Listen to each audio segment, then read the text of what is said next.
Hey there, everyone. Welcome to today's Explainer. I am so excited you're joining me because, well, we've got a fantastic, thrilling story to explore together today. We're jumping right into the tale of the Lion and the Clever Rabbit. It's an amazing story about a very, very big lion and a really tiny rabbit and how they end up going head-to-head right in the middle of a beautiful forest. But hey, before we start this story, I want to ask you a quick question.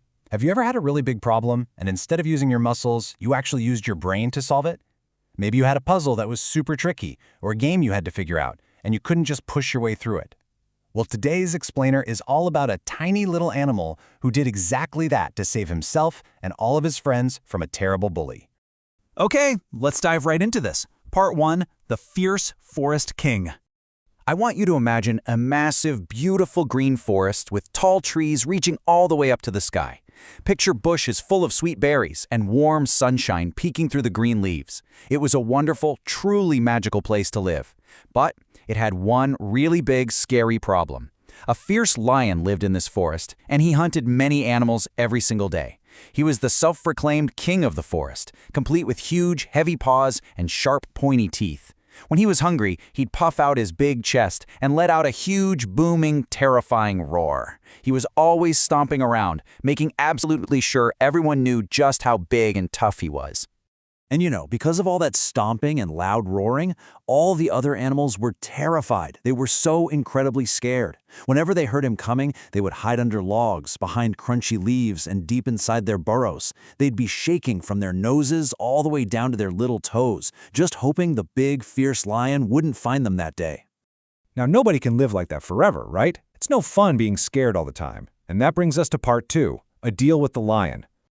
The brave animals of the forest decided they had to do something about this huge problem. They couldn't just hide every single day, so they needed to work together and make a plan. They gathered together, taking deep, nervous breaths to find their courage, and they slowly crept up to the lion's den.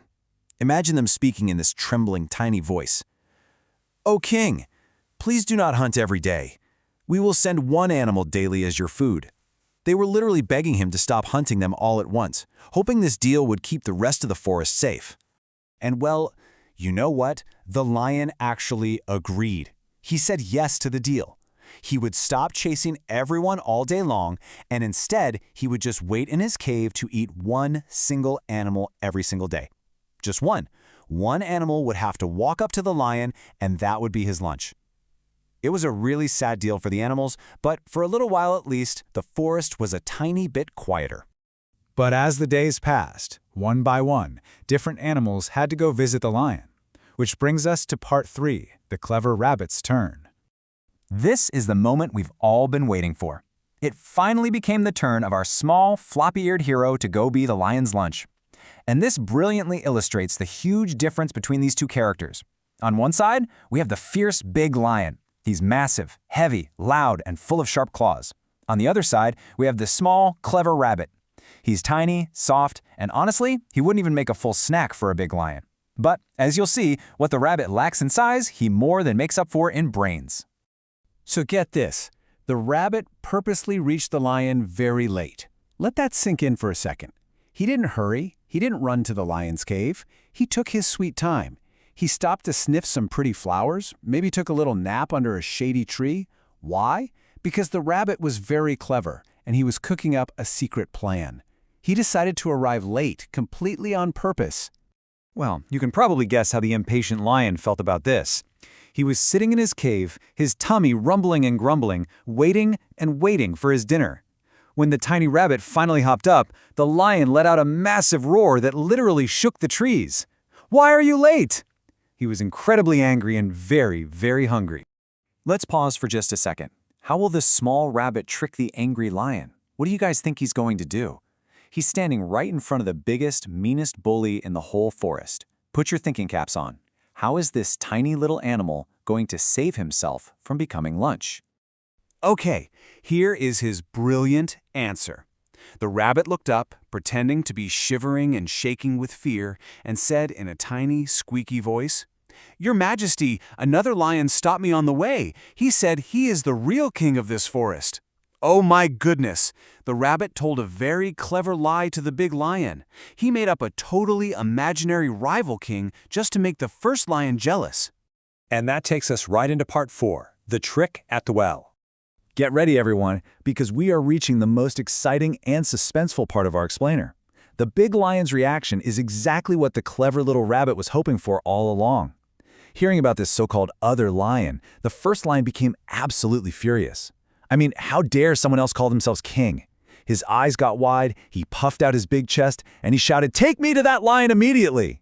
He was so blinded by his own anger and his need to be the biggest and toughest that he was falling right into the little rabbit's clever trap.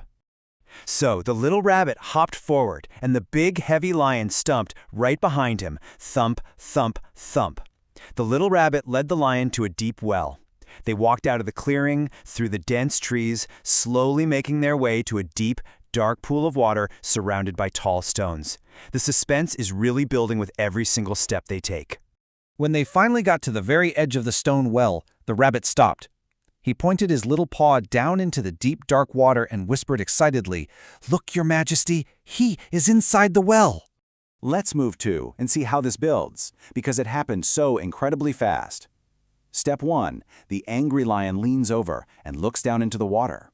Step 2, he sees a fierce lion face looking back at him. But, it's just his own reflection in the water. He's way too angry to realize that, though. Step 3, thinking it's the fake king, he roars as loud as he can at the other lion, and of course the reflection looks like it's roaring back. Step 4, without even thinking for 1 second, he jumps right in to fight it. Splash. The heavy lion splashed right into the deep water and drowned. And just like that, all the animals in the forest were finally safe to live happily ever after. Wow, what an amazing adventure. Let's take a deep breath and move on to part 5, the big moral lesson. Now that the forest is safe, let's talk about the magical thing we can learn from this story. Because, stories aren't just fun to listen to. They actually help teach us how to be our smartest, best selves. Here's exactly what happened. The rabbit reached the lion late on purpose. Then he blamed another made-up lion. Next, he led the angry lion straight to a well. And finally, the foolish lion jumped in. By looking at these steps all together, we see exactly how the rabbit's brain saved the day. He planned every single step of this trap absolutely perfectly. Now, what's really interesting about this is how we can learn from the rabbit's wisdom. Wisdom simply means using your brain to think and solve problems. The rabbit didn't try to use big teeth or sharp claws to fight the lion. He knew he couldn't win that way. Instead, he used his thoughts, his creativity, and his planning. Let's compare that beautiful wisdom to another idea: brute force. Brute force is basically using just your muscles to fight or be loud without thinking at all. That's exactly what the big, angry lion used. He was all muscles and roaring, but he didn't stop to think for even a second before he jumped into the water. So the crucial point to take away from this is wisdom is stronger than brute force. Being smart, taking your time, and thinking of a clever plan is so much more powerful than just being loud, acting tough, or being the biggest person in the room. Brains beat brawn every single time. Which leaves us with a very important question for all of you watching. Next time you have a giant problem, how will you use your wisdom? Whether it's a really tough math puzzle at school, a disagreement with a friend, or anything else that feels like a big, roaring lion blocking your path, I want you to remember our little rabbit. You have an amazing, clever brain inside your head. Use it to think things through, and you can solve absolutely anything. Thank you so much for joining me for today's explainer. Keep thinking, keep learning, and I will see you next time. Like, share and subscribe for more videos.